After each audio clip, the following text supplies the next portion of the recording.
네, 안녕하세요. 피초원입니다. 오늘 영상에서는 금값에 대한 올해 하반기 전략을 좀 한번 고민을 해볼게요. 지금 사실 금값이 다시 이제 선물지수 대비해갖고 1900 레벨링에 다시 도달을 한 상태인데, 사실 최근에 영향을 많이 받았던 상황이 달러에 대한 하방권 재돌입, 이게 금값에 대한 변동성을 지었다, 이렇게 평가할 수 있을 것 같아요. 자, 달러가 떨어지는 이유를 알아야지 이제 금값에 대한 상승 포인트를 알 수 있을 것 같은데, 뭐 간단하죠. 예, 이제 부양 정책에 대한 어떤 지속성, 이렇게 한마디로 좀 표현을 할 수 있을 것 같아요. 자, 출구 전략을 나서게 된다면은 사실 이제 달러에 대한 어떤 공급량은 떨어지게 되고, 달러에 대한 강한 반등이 있을 가능성이 굉장히 높습니다. 왜냐? 여태까지 그래왔으니까. 그럼 금값이 하락을 할 텐데, 출구 전략이 미뤄지면 미뤄질수록 달러는 지금 하방권으로 추세를 이어갈 가능성이 굉장히 높다, 이렇게 평가를 하시는 게 좋을 것 같아요. 자, 지난주 저희가 이제 리포트 영상을 올릴 때 고용지표가 굉장히 중요할 것이다 라고 평가를 했었어요. 고용지표가 안 좋게 나오면, 그죠? 예상치보다 하회하면 오히려 이제 달러는 하방 추세를 이어가고 금 상승과 그리고 나스닥 상승에 대한 포인트를 기록할 것이다 라고서 평가를 했었는데, 그대로 들어맞았죠. 그 시장이 왜 이렇게 표현이 되냐면은, 결국은 출구 전략의 포커스가 계속적으로 담길 가능성이 높아요. 계속적으로. 근데 지금 시장의 전체적인 어떤 상황은요, 평가를 해보자면은 금 전망은 이제는 좀 밝지 않다라고 평가를 많이 내놓고 있어요. 왜 그러냐? 그 이유에 대해서 하나하나 따져보도록 하겠습니다. 자, 지금 지난주 나왔던 어떤 고용지표에 대한 부진으로 증시가 올랐다, 금값이 올랐다, 이렇게 표현이 되고 있습니다. 증시가 올랐던 이유는 부양에 대한 지속적으로 위험자산에 대한 자금이 쏠리기 때문에, 그 가능성이 시사되기 때문에 그런 부분이 있고, 금값이 다시 반등을 이룬 이유는 달러에 대한 영향력으로 달러 하방 평가가 지속되는 만큼 금의 영향을 받았다, 이렇게 볼 수 있을 것 같아요. 자, 일단은 지금 상황은 아직까지는 안도입니다. 아직까지는 안도다, 이렇게 평가를 할 수 있을 것 같아요. 자, 근데 달러의 평가값만 보는 게 아니라 우리가 이제 국채 부분도 신경을 써야 되죠. 왜냐면은 이제 올해 하반기에는 바이든 주도하에, 정권 주도하에 인프라 정책을 어떻게든 밀어붙일 거예요. 자, 근데 인프라 정책을 진행을 하려면은 국채에 대한 어떤 발행량이 필요한데, 그죠? 결국은 뭐냐면은, 결국은 국채 발행을 할 수 있는 조건이 성립이 된다예요. 국채 발행을. 최근 어떻게 보면은 슈퍼 부양책에서 그냥 부양책으로 좀 변경이 됐죠. 인프라 정책에 대한 어떤 금액을 축소하는 방안을 펼쳤는데, 결국은 하반기 들어서서 어떤 가능성만 시사를 하자면은 국채 금리는 다시 오를 것이라는 평가가 많은 이유가 발행을 할 수밖에 없는 조건이기 때문에 이 부분이 있습니다. 최근에 어떻게 보면은 법인세라든가 세금 증진을 통해서 국채가 안정화 들어가고, 금값에 대한 변동 요인이 국채보다는 오히려 달러에 대한 영향권의 범주를 비쳤는데, 정확하게 평가를 내려야 될 것 같아요. 자, 올해 하반기 출구 전략 들어갈 가능성 굉장히 높다. 그리고 인프라 정책으로 국채 금리에 대한 급등 요인이 더 우세하다. 이 두 가지 평가값이 내어지겠죠. 잘 생각을 해보셔야 됩니다, 여러분들. 자, 그러면은 두 가지 요인 모두 다 국채에 대한 요인이라든가 달러에 대한 요인으로 금값을 평가한다면은 상승에 대한 어떤 시장 전망은 크게 밝혀지진 않아요, 여러분들.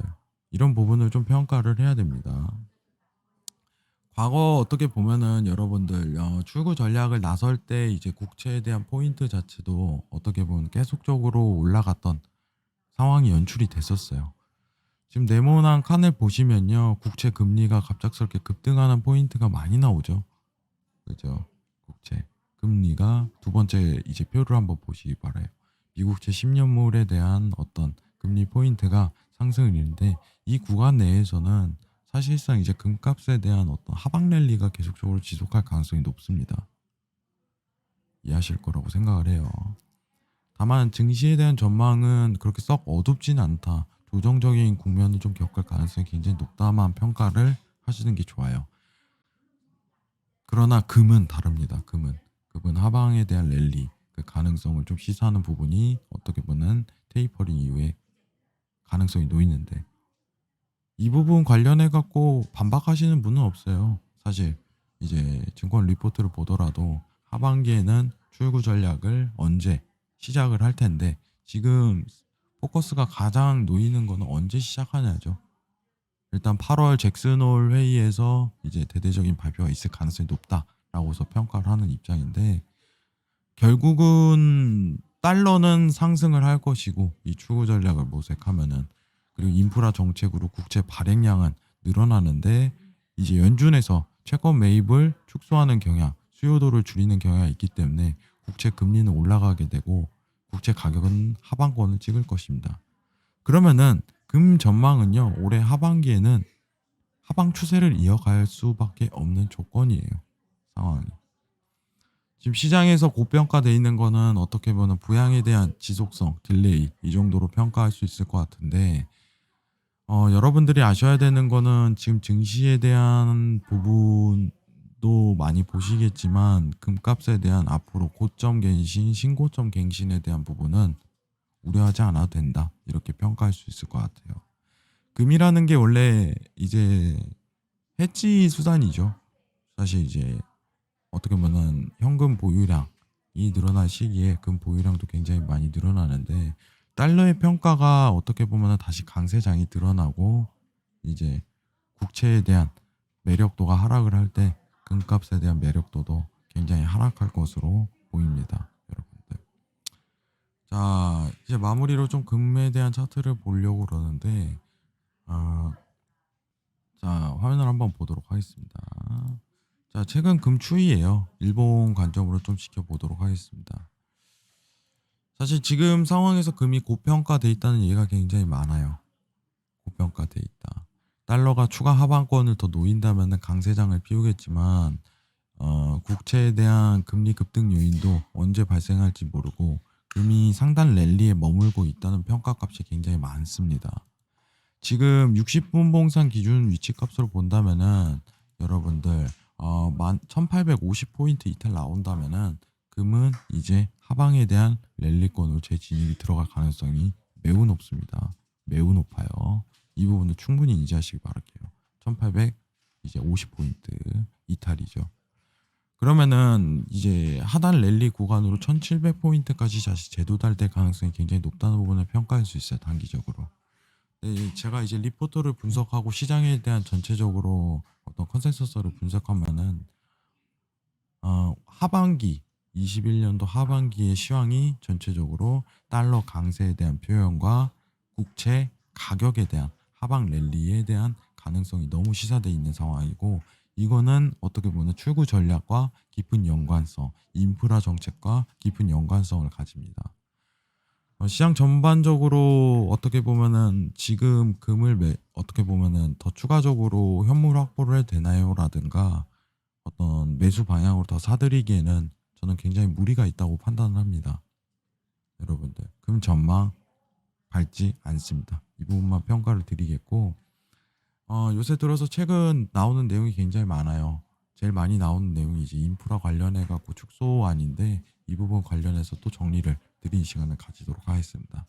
오늘 간단하게 좀 정리를 해볼게요. 자, 금 지금 현재 상황 고점 평가 부분이다. 이 부분 평가와 1850포인트 이탈 이 부분이 주된 포커스다. 그리고 올해 하반기는 전체적인 시황이 출구 전략과 인프라 정책과 연결성이 있기 때문에 밝지 않다. 이렇게 마무리 짓도록 하겠습니다. 자, 피좀 많이 사랑해 주시고 구독과 좋아요 눌러주시기 바랍니다. 이상입니다.